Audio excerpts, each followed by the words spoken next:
বেশ কিছু সময় আমরা আমাদের চারিপাশের মানুষদেরকে রিঅ্যাক্টিভ হয়ে যেতে দেখি।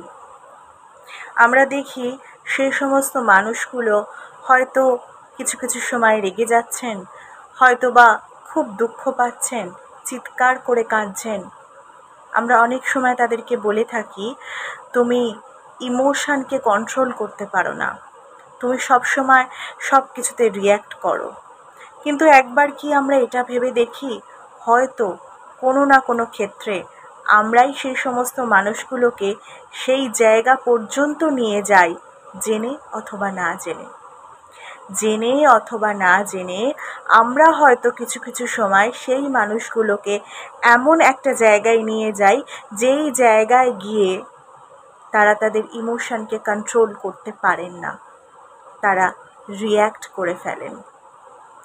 তাই কাউকে কিছু বলার আগে একবার ভেবে দেখা উচিত সে কোন পরিস্থিতিতে আছে, কোন পরিস্থিতি থেকে সে সেই ব্যবহারটা করছে বা করতে বাধ্য হচ্ছে। একটু যদি আমরা ভেবে দেখি না, একটু যদি আমরা আমাদের দৃষ্টিভঙ্গি বদলাই, আমাদের দৃষ্টিকোণ বদলাই, তাহলে কিন্তু সমাজের একটা অন্য চিত্র আমরা দেখতে পাবো। তোমাদের সকলের মতামতের অপেক্ষায় রইলাম। কি বলো তোমরা? আমাদের কি একটু নিজেদের দিকে তাকানো উচিত?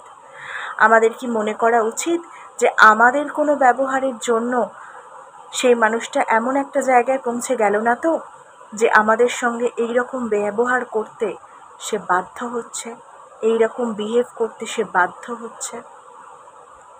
বা সেই মানুষটা এমন কোনো পরিস্থিতির মধ্যে নেই তো, যে পরিস্থিতির সঙ্গে সে লড়াই করতে করতে করতে আজ ক্লান্ত হয়ে গেছে? আমরা কি এটুকু ভেবে দেখতে পারি না? কি বলো তোমরা?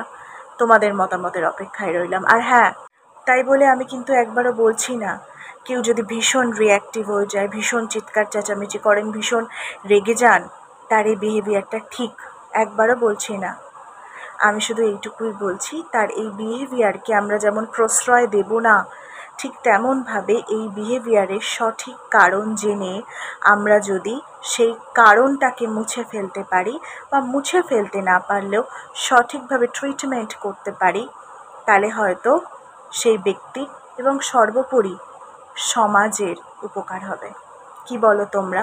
তোমাদের মতামতের অপেক্ষায় রইলাম আমি। ভালো থেকো সবাই, ভালো রেখো সকলকে।